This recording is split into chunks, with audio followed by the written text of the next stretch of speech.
Welcome into the State of Sports podcast. You may notice we are all wearing the same shit that we wore on Thursday. That's because we are literally recording this right after I did a quick wardrobe episode. Change and some laundry. Actually. No, you didn't. I have the crew. This is our last debate, our season finale. I got two of the big guys going at it. We got Bob Gibson, who Morgan will be taking, and I got Nolan Ryan, who Nick will be taking. And that is what you call talking right through it. Don't even give them an ounce of respect right there. We got the normal crew. We're ending it out with us. This is our last debate of the year. We did wrapping it up with a banger. Wrapping up with a banger. We did talk about the podcast. We are going to go a little less on the debates here for the future. We're going to do some more live streams. We're also going to do some more just weekly wrap-up episodes. Not Packers games. We will also get into like more panel discussions. Getting a couple of guests on to talk about, just everything as a whole, not necessarily a debate. So that's the direction the podcast is going in. We hope you guys enjoy it really quick. If you guys are enjoying it, make sure you like us on all of our socials. We post questions. We try to interact with you guys on Twitter, Instagram, and Facebook. It is MNMSOS Pod. Give us a follow if you guys are listening on Spotify or Apple Podcasts or whatever podcast you're on, because we're on all of them. Just hit that YouTube link below. We're trying to get subscribers, to get that, YouTube going. That is where we live stream off of, which I think our first live stream, even though Morgan was miserable, was a pretty good success. It was completely miserable. But we just want to thank you again. We're at the end of the year. We want to thank you for all your guys' support. We actually reached over 50 episodes recently. So again, thank you to everybody who's been with us the whole time. We're going to keep this rolling. I know all three of us have fun with it. I'm done my spiel to begin. Nick, how are you doing? I'm doing good. You ready for this? You're kind of behind the 8 ball on this one. I'm not going to lie to you. Yeah, I think so. Mm-hmm. But yeah. Hey, I mean, Morgan's already Morgan's already got his victory cigar lit over there. Big dog, how you living? Oh no, I have another one ready. He's actually gonna do both at once. Boom, boom, boom. Nah, it's good. I'm happy. I'm ready to go. I've been anticipating to do this debate for almost since the start of the podcast. Yeah, this one is going to be a fun one. These are probably two of my favorite pitchers of all time. I can't argue with you. Before we get into it, though, we got one final question on the year, Christmas related, by the way. Excuse me, hiccup. This is coming out after Christmas. I hope everybody had a lovely Christmas with your families. I hope it was COVID-free. I hope everybody enjoyed each other's company. You got this like no man's week between now and New Year's, and then 2022. Here we go. Here we go. Nick, your question and some answers that the folks gave us. Yep. All right. The question was, the ghost of Christmas, I looked it up, is called Yet to Come, not the ghost of Christmas Future. But you said I didn't care last episode, so. Yeah, Ghost of Christmas Yet to Come. If you showed up and they could take you to any sporting event that hasn't happened yet, which one would you want to see? That could potentially happen. We had one answer from Nick over at Rounding Third, that he would want to travel forward to watch the Yankees lose in the wild card game for the next 20 straight seasons and watch the Red Sox pass them for the most championships. I kind of respect the hell out of that. That would mean the Red Sox would have to win what? 13 of those 20? It's possible. Roughly? Yeah, that would be. I don't know the math off the top of my head. But Yeah, it could happen. And then we had Hank chime in. Nico Ali Walsh, Muhammad Ali's grandson, made his boxing debut this year, and it would be cool to jump forward to see him become the champion. I was gonna say, I'm glad you followed that up because I had no idea who that was. Well, you're slacking because you are Obscure Sports Quarterly. Yeah, No, that's true. it's MMA, not boxing. I don't care. Morgan, you're Obscure Sports Quarterly. Yeah, those are our Okay, answers. well, MMA is not obscure, so I don't know what you're talking You're OSQ. You're OSQ. We could play dodgeball. Is that all you got, Nick? Those are the two answers on that one. All right, fair enough. Fair enough. Well, it's my show now. I got the reins. I got Nolan Ryan versus Bob Gibson. Does anybody volunteer for tribute to go first for this one? Oh, you know what? I think Morgan's been waiting long enough. He should go first. I will gladly go first. So Bob Gibson somehow I want to say he's one of the most not underrated pitchers, but most overlooked in the history of baseball. Because when you think about pitchers, everybody goes to the Cy Youngs and the Nolan Ryans and all the Roger Clemens, Pedro. Bob Gibson is right up there with them.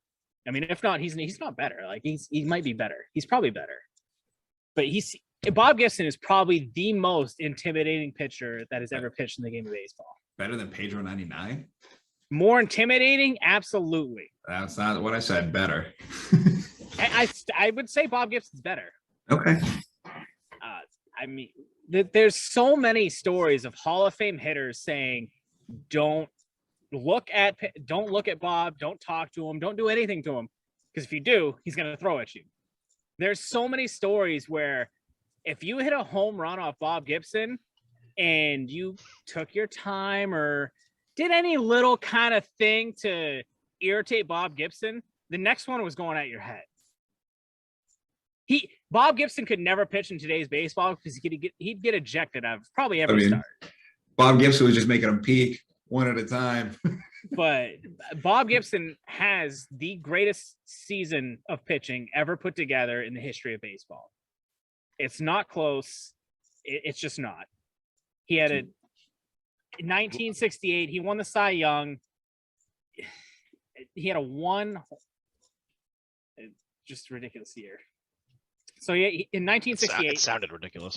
In 1968, 22-9, he had 9 losses with a 1.12 ERA. Excuse me? He had 268 strikeouts, and he had a whip of a .85. Jesus Christ. He threw 28 complete games that year. And the only times he didn't throw complete games was when he was pinch hit for, which is crazy because he also was used as pinch hitter for other pitchers when he wasn't pitching because he was that good at hitting. That's pretty legit. So when What I think does of hitting Bob look Gibson, like? Do you have those numbers offhand? I do. He hit in his career as a pitcher, he hit 206, 24 homers, 144 RBIs as a pitcher. I mean, that sounds hitting 206 as a pitcher though. Yeah, is crazy. No, I was gonna say it like in a positive way. That's like some players in baseball today. Like, you know, yeah, like that's a normal season. You know what I mean? Not to mention, he also, before he really became well known, he also played for the Harlem Globetrotters. What? Yeah. Wait, did he have a cool nickname on the Harlem Globetrotters? I think Hoot after some actor, but in 1955 he played professional baseball and was on the Harlem Globetrotters. Bro, if you're gonna call him Bobby Hoot Gibson, I don't even know if I need to hear an argument. You know, hearing that Globetrotters, that oh man, I'm surprised you didn't wait until maybe I thought I was going to be out in front and you just slid that one in as a demoralizer. You might be able to press end right now. Bro, he's literally fucking prime time in his way to the end zone right now. You literally got like 99 yards to make up, and I don't know if you can. That's why the cigarette was lit. Yeah, it all makes sense. That lady singing. Bobby Hoot Gibson. God damn, what a fire nickname. Well, I mean, I think that's a good opening argument. Tough cheese to swallow, I'd say. Yeah. All right. Well, I'm just gonna say this real quick before you go. I gotta say, Morgan and Bob Gibson the same. You pimp a little bit, Morgan throws it at your head, Nick. Boom. Yeah. All right. Well, I mean, to follow that, I don't even know what the fuck I'm doing here anymore. Nolan Ryan. The Nolan Ryan Express. Speaking of fire nicknames, that's an all-timer. Drafted by the New York Mets in 1965 in the 12th round. So that's a crazy comeback story right there. Hall of Famer, 8-time All-Star, 2-time ERA title, 27 years in the league, 14 years in the NL, 13 years in the AL, 1969 world champion, Miracle Mets. I mean, perfect year, honestly. One of the greatest pitchers of all time. Can you get a better number than that? 69? I don't know. Nice. I know Carlson loves that joke. He has more strikeouts with 5,714 than he does games played. I'm sorry. I said that wrong. That innings pitched. That's pretty impressive. That is pretty impressive. His 12-6 curve was fucking dominating. He was striking people out left and right. And I've got some, I don't know. It's tough to have an opening argument for because he's so illustrious. Because he went on a Harlem Globetrotter, is what you mentioned. I mean, I can't follow that. Got him in shambles here. I mean, What listen do I to, even say? Listen to Bear in the background. Bear agrees. He's It's done. Bobby Hoot Gibson all day. Only other pitcher other than Cy Young to get 100 wins in each league. That's a cool stat. That's something. Yeah. And yeah, that was my opening argument. So I know Nolan Ryan's got 7 no-hitters. No, Bob Gibson has 1. But Nolan Ryan doesn't have a Cy Young. He doesn't What? have a Cy Young. Not but only like you does he said, not have a Cy Young, he doesn't have an MVP. Nope. Not only does he not have that, he doesn't have a World Series MVP, which my guy also has. well, you're just stacking. Oh, them sorry. right He's here, got 2 World Series MVPs, not 1. Oh. So do I start referring to Hoot as a 2-time? huh? Yes, that's So, pretty good. Pretty good. When did Bob Gibson win the World Series MVP? Maybe. So the World Series MVP he won in 64 and 67. In 1964 in the World Series versus the Yankees, not a great World Series for him. He went 2-1 with a 3 ERA. He threw 3 complete games with 31 strikeouts. That's pretty good. Not as good as compared to one in 1967 over the Red Sox, where he went 3-0. He had a 1 ERA. He faced 98 batters and only allowed 14 hits, and he also hit a home run in Game 7. This man's just out here hitting home runs. Okay. I mean, this is just going to basically be a stat off because, Yeah. I mean, Nolan Ryan, But first the pitcher stats, to get the to, stats aren't even close. Like they're kind of Nolan, close. no, it's not, because Nolan Ryan played 10 more seasons than Bob Gibson. Well, He I had- mean, do he we had- put? okay. Oh, go ahead. He had almost 300 more starts than Bob Gibson, and he had 33 less complete games. My thing is though, is like, does longevity get held against Nolan Ryan? I mean, he was playing for a while, like well into his late 40s. Yeah. And he was That's still tr- striking people out. But Ricky you know, Henderson once said that if Nolan Ryan hadn't struck you out, you ain't nobody. It's kind of a fire quote. Also, Nolan Ryan, he has appeared in video games in 4 different decades. That's a wild thing. Yeah. It's pretty cool. One of 3 players in history to have his number retired by 3 different teams. What are the teams? I believe the Mets, the Angels, and Houston. That yeah, is correct. yeah. I mean, he's got that, but when you look head to head, it's really not that close. What is Bob Gibson's career batting average allowed? Allowed? Yeah. I don't have that. Hold on. Nolan Ryan's got a 203. Career average allowed. I don't know. Nobody was hitting off this man. Yeah, until it came to the playoffs where he absolutely choked. He won one. He threw 2 innings in that World Series. Count it. 2 total. 2 total. Count it. They Put didn't it on need the it. board. Yes. All Bob Gibson did was throw complete games in the World Series. Nolan Ryan, yeah, that's true. Nolan Ryan in the playoffs was 7-2. Bob Gibson was 7-2. Nolan Ryan was 2-2. In the playoffs, Bob Gibson's ERA was a 1.89. Nolan Ryan's was a 3.07. Well, I mean, speaking of complete games, Nolan Ryan reached 19 strikeouts in a complete game 3 times. That's cool. But did he open a game 1 of the World Series with 17 strikeouts in game 1? Morgan, I think we all know the answer to that question. Oh, okay. Just making sure. You know, Yeah. it's I mean, it's not close. All right. He had 9 All-Stars to Nolan Ryan's 8 All-Stars. I mean, 2 Cy Youngs, 2 World Series MVPs.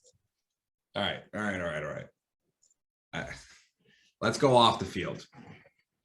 Because obviously on the field, Hoot's out here, on the field, and I should say on the hardwood as well. Hoot is out here just running away with this. So let's talk off the field, gentlemen. You guys got anything interesting about them off the field? Well, I brought up the video games. Nolan Ryan also has the Nolan Ryan charity. Okay. Doing good things. Yep. And I mean, just a fucking awesome nickname. Bob really just stayed in the game of baseball. He went to be managers, pitching coaches. I mean, he didn't really. Did he have any success with that? Yeah, I mean, he was fine, but it was really just him focusing. He was in love with baseball because his career earnings in baseball, in his 17-year career, his career earnings was $1.23 million total. So what? Which not bad in his time, but Nolan Ryan made $27 million, I think, or something like that. How many? 17. I mean, just bringing it back onto the field for a second here. You're good. How many? Do you happen to know how many MLB records Bob Gibson holds? He holds. Let's see.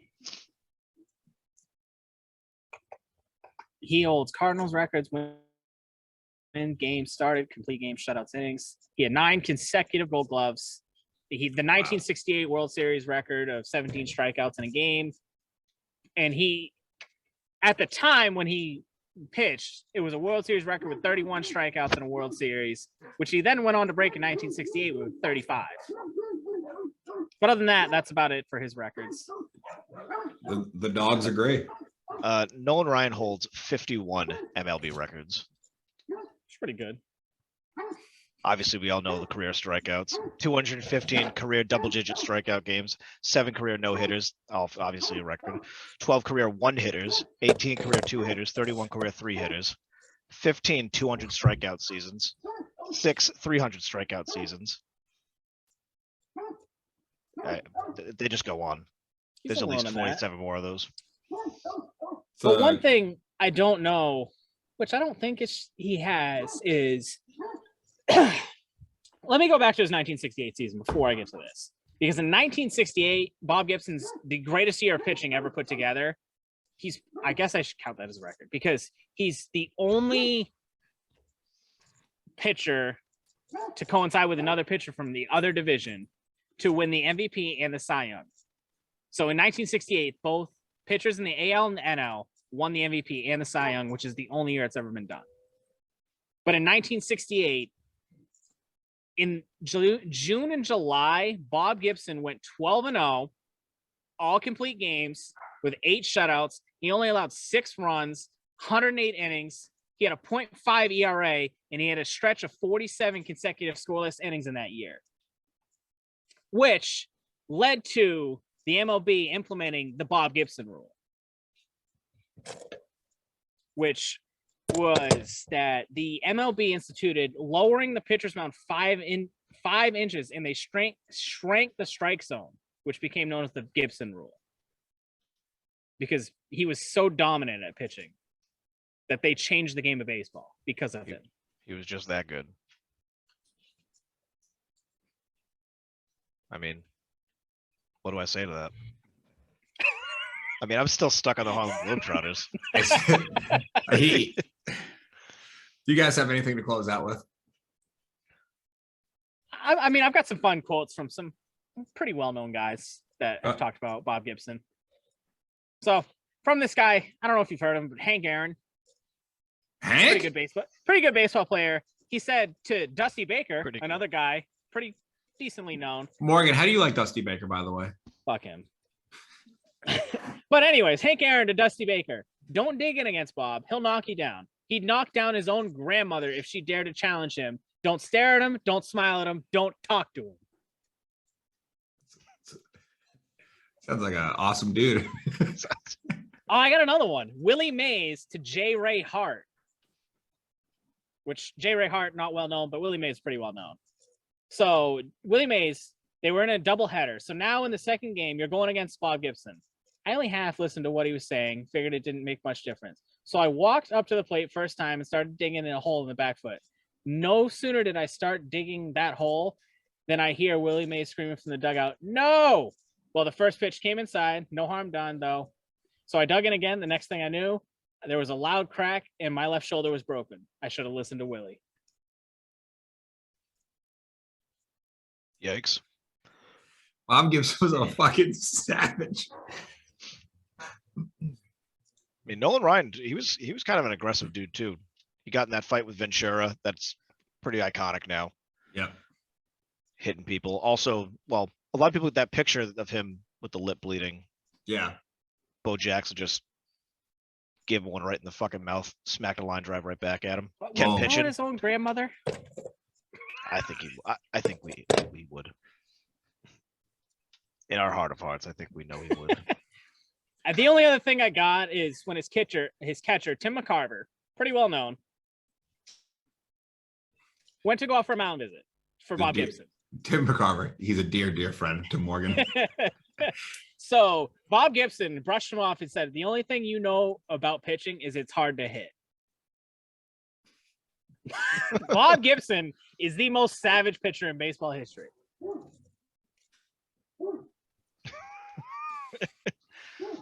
Nick, I have one cool quote. Okay. After, I just think it's cool just because it's funny. But after Nolan Ryan and Ventura duked it out, Ivan Rodriguez at the time came out and Nolan Ryan said, "I'm getting too old for this." and Rodriguez said, "You right." That is awesome. It's just out here fighting people. All right. Smacked him in the ribs. So is that everybody's final argument? Yeah, I think I played it all anyway. out. Morgan was winning this anyway. It wasn't gonna happen. Wasn't even close. Had to put my respect on Bob Gibson's name for him. I can't even pretend to give this to Nolan Ryan. It's just not even close enough. I mean, it is Bob Gibson going away, peak. I mean, here's my thing is like, it's always impressive when a guy like, Nolan Ryan, has that longevity and stuff with all those records. That is impressive. But just like the utter dominance at the peak of your powers is just the swagger of Bob Gibson is unmatched. Incredible. You know what I did? I obviously wasn't going to bring it up in a debate, obviously, and also not my greatest debate. But another record that Nolan Ryan does hold that obviously I wouldn't bring up. He also holds the most negative records in baseball. Well, I mean, it's kind of like Brett Favre. You play for that long, you're going to throw a lot of playing picks. for so long. You eventually get so much to talk shit about. Morgan, too. come on, man. You love Brett. I love Brett, but reckless. But yeah, I mean, Bob Gibson, aka Hoot. I mean, that dude is definitely giving me a friggin' elbow on the hardwood, and he's gonna drill. He's gonna drill me right in my head, and when I dig in too. I mean, you can't beat that. Bob Gibson wins. Ken, I'm keeping my King Griffey Jr. card. I mean, it wasn't even close. Yeah, I knew going into this one, I didn't need to over prepare because I knew Morgan was coming guns blazing. It was not for my guy Bob. Mm-hmm. There was no way Morgan was losing this regardless. No, not for Bob. Mm-mm. I get it. Yeah, so that is it for the year for us, guys. How do we feel? Feel good. Pretty good.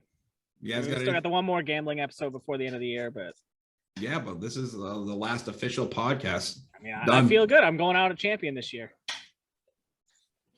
I think I still have more debate wins on the year. The only thing the writers remember is the last time we played. Well, Nick, this is when you just pull them up. I mean, I've got a lot of them. No, you just remind them where the Vladdy's at. Just remind them. I mean, I'm gonna get a shelf for starting the next season here. This is validation, Morgan. That's something you'll never see. Oh man. Well, you guys got anything to add before we get out of here and let these fine folks enjoy the no man's week of between Christmas and New Year's? Yeah. I mean, I call it recovery week, but after what I'm going to do to my body on December 24th, it is definitely going to be a recovery week. What I'm going to do, I'm going to enjoy it. Enjoy it. very, very much. I can't wait. It's gonna be fun. I mean, I don't even know if it'll be around for the game like episode on Thursday. It might just be you two. I may be past. And there's a deep fly ball to left But if okay, this is gonna get dark for a second. Oh boy. Out of the three of us, when the time comes, whichever one of us passes first, can we please play that one at Oh the god, yeah. funeral? oh yeah. If it's not, I'm Like I'm if haunting if whoever. somebody doesn't just grab their own microphone during a eulogy and interrupt it by saying that line, I'm gonna come back and No, haunt it's I don't even want the whole line. I want the whole speech played. That's what I'm saying. From beginning to No. end. I want So- what he so he- said so to here's make what the needs to- apology as well. Here's what needs to be done is somebody needs to come to the funeral with a bat and act like they're hitting a home run, and then the other person gets up and starts doing his the commentating. Well, no, you start the commentating, and then right when you start the commentating, the person gets up. You know what I mean? Gets up. You can like shadow dance it. We can just mimic it. Jim Day will be taking you the rest of the way. I said something over the airways that went out earlier that I am deeply, Man, deeply I want that ashamed on of. I want that on a cross stitch pillow. I want that whole quote on my tombstone. I just want I mean, the thing is, though, if you're gonna put the whole quote, you got to put the quote of why he had to apologize. Oh yeah, no, I meant the whole thing. And what he said, and the way he says "world" after it fucking puts me out. One of the blank capitals of the world. Like, duh. it's an all-time call. It might be the greatest call in sports history. It is not might. It is Al Michaels holds nothing. Like nothing to him. All right, here's the thing. I mean, it's hard with the Miracle on Ice, but Not even No, close. see, here's the thing, because I was gonna bring that one up. It's almost to the point of not even joking. Like if you were to ever rank like the top 10 sports calls, I'm not even joking when I tell you that has to be considered for top 3. Like it has to be. Yeah, absolutely. It's so iconic. Right up there with you. Gotta hope it's just cramp, Jim. That was it. Oh. The thing about that speech, and for anybody that doesn't know, Oh my god. we're talking about the Reds announcer Tom Brenneman on air apologizing Legend. live. Reds versus Royals, and then Nick Castellanos steps up to bat, and Castellanos hits a home run. Castellanos, and he is mid apology, and you hear a pause in his voice, and you know his brain goes, "Do I do my job or do I finish this apology?" And The like show the goes true on. sportscaster he is, he goes out with the best call of all time. And there's a deep fly ball to left center field by Nick Castellanos. That'll make He should have kept his run. job on the work Oh my ethic God. alone. I would That'll hire. Can we reach out to him and see if he'll come on the pod? Any I'm amount of money I surprised. have, I'm surprised Fox News didn't hire him He's a hero of mine. to just do their sports. if he gets on this podcast, he's a permanent member, and that'll make it a 4-0 ball game. I know if he gets on the podcast, I'll concede my seat to him. He can have it. No, Morgan, it works because it'll be a 4-0 ball game because we he all could have be- 4. Morgan's like, no, he could be third mic. I will gladly give up my mic for him. Dude, I'll let him host. Are you kidding me? Just let him be the host. No question. No This episode, question. We're going into the new year Fresh. fresh. Yep. We're not No. looking back. Hope everybody enjoys it. We're going to be coming out with our New Year episode where we're going to actually recap this previous year, multiple subjects, favorite athlete of the year. Gonna give out some best awards. sports moment. We're going to give out, we got to come up with a little nickname, like how The Office has the Dundies. Maybe we can come up with some awards that we can give out. Damn. We'll figure it out. I was gonna call them the potties.